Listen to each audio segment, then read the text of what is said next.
going to want to be in the green sheet.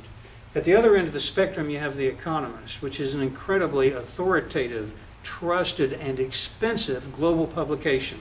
So you have a lot of choices for print media between these points.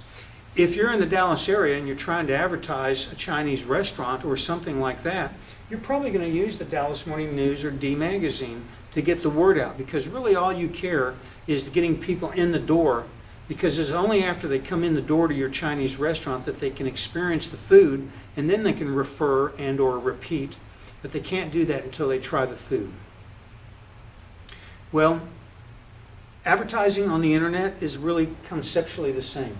Websites have a page rank of 0 to 10, and you can get your message placed on other websites. This is one of the techniques that you use. Now you have to be careful, because you've got to do it in such a fashion that you don't violate Google's paid link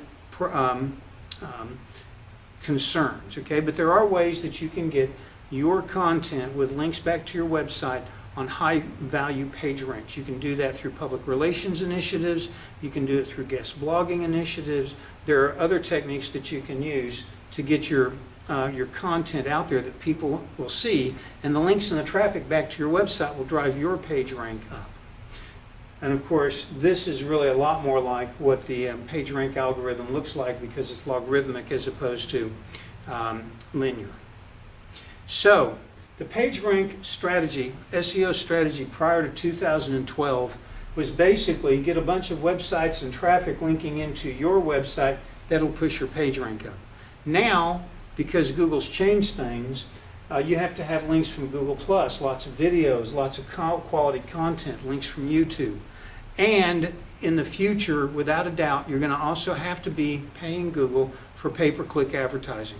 Because fundamentally, Google is losing money. If they put your website on page 1 in the organic section, then you don't need to pay them on a per-click basis.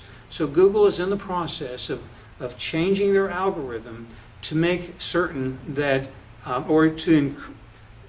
it has already become apparent that companies that are using Google for pay-per-click advertising are having greater success at getting found in the organic section. The way to say that is